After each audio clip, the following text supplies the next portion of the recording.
Franklyn Ajaye has been in such films as The Jazz Singer, Stir Crazy, Car Wash, and Convoy. And aside from being a wonderful actor, you're about to see him now, as I first saw him, as a stand-up comedian. One of the best working now. Please welcome Mr. Franklyn Ajaye.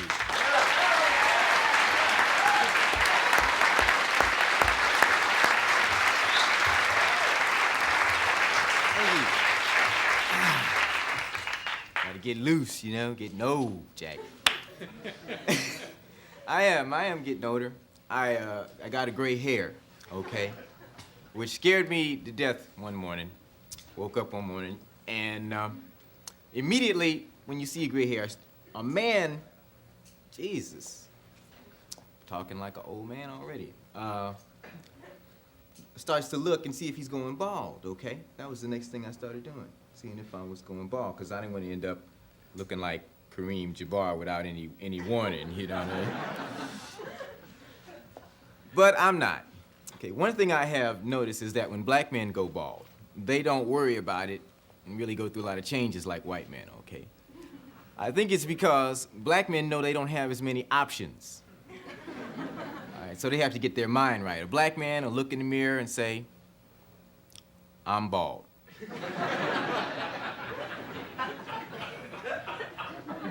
Okay, the fight is over. All right. Let's see, what can I do? I can't be pulling no hair from here and combing it over there. So I gotta get my mind right. See? Now, white guys, they go through a lot of changes. I know a white guy who has one hair. Has it swirled all over his head. I didn't know it was one hair till I saw him take a shower and it just hung down. One hair, just working overtime. He was running around the gym. It's amazing the things that men will do to hide baldness. There's got this product that comes in a can, okay? A spray. You spray it, okay? Have you seen it? I don't know. And the guy comes on, he says, all right, you guys out there, you think you're going bald, or you just take this bald spot cover here, and you spray it on the spot, like this. Then when you go outside, people don't know you're bald. They just think you have paint on your head. Yeah? They just think you're eccentric. The hair, boy. People are proud of their hair. You know, it's a symbol. Like Don King, his hair is a symbol. Took me about 4 years before I realized that he was really gonna wear his hair like that the rest of his life. You know, I kept waiting for somebody to say, Don, cut your hair, you know, but then it dawned on me that he gets it cut like that. Okay, they had an interview in Ring magazine with his barber. It was entitled, The Man Who Cuts Don King's Hair, all right? Had a picture of him standing next to a chair with the axe, okay? And, you know, they said, they asked him, you know, how do you prepare for a visit from Don, you know? And he says, well, Don calls me up, tells me he wants the usual, be in about an hour, okay? When I hear that, I immediately start drinking a lot of wine, dropping a bunch of pills. Because I gotta make sure I don't know what the hell I'm doing. So I can get it right. It's amazing. We take our hair for granted. You know, the one thing about the hair on your head is you do have to cut it, but there's hair on your body that doesn't grow at all. You know, like your pubic hairs don't grow. Your whole life, they stay the same length, which saves you a lot of money. It's nice. You never have to go into a barber shop. Say, Joe, how much for a pubic trim?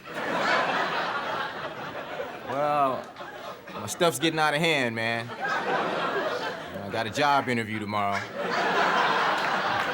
Yeah, I'm looking my best. How much? $30. I don't want them styled, just cut. Hey, easy with that blow dryer, buddy. Thank you. Thank you.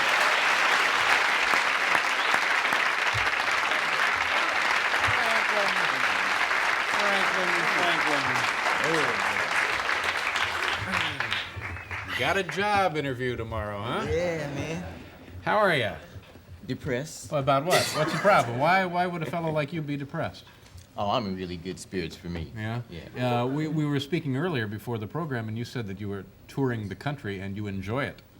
Yeah, I do. I like to travel and being in different places and watching Big Valley and Bonanza back to back. You find that a stimulating afternoon, eh? Well, I'll tell you. I'll give you an example. Okay, now, like, I was in Nashville, all right, and they have Big Valley and Bonanza, okay? Mm-hmm. So I got comfortable one day and I watched it, and it's amazing how similar those two shows are, right? Yeah, I mean, like, yeah. Big Valley, they even got a woman who looks like Ben Cartwright running Yeah. the ranch, except she's tougher. Right? More manly, I think, was the, yeah. She's in leather. Uh-huh. Yeah. She's in the punk ranching. Victoria. Yeah. So that's how you while away those lonely hours on the road, huh? And I read and go to Yeah. bookstores and brood. Before you got into stand-up comedy, long before I knew you, you had actually thought of yourself as becoming a lawyer one day, huh? I went to law school. Yeah. I didn't think I'd ever become a lawyer. That's why I'm doing this. Why? How did you end up in law school if you had no interest in being a lawyer? That seemed like a mistake. Peer group pressure. Oh, really? Yeah, all the friends that I was smoking marijuana with in college were going to law school, so I didn't want to be left out. When did it occur to you that you were misplaced? First day. So how long did you actually? This was Columbia, right? You're right up the street. Yeah. How long were you there, though? In the classes? Mm-hmm. A couple days, 2 or 3 days.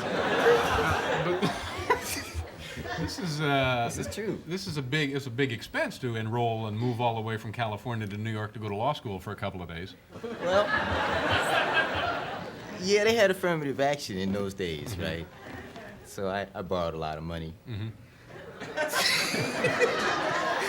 Now you were in the Stir Crazy and the Jazz Singer Yeah. and Car Wash, and you get a lot of work as an actor. But you wrote an article for a magazine.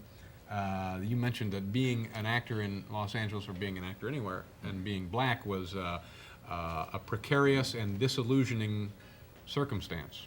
Well, yeah, because there's so little work, so few shows and roles being written.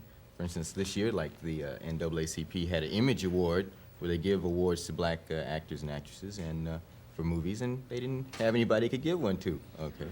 Now, why? Now, how does that seem like a? How does that You happen? guys control it, man. You know?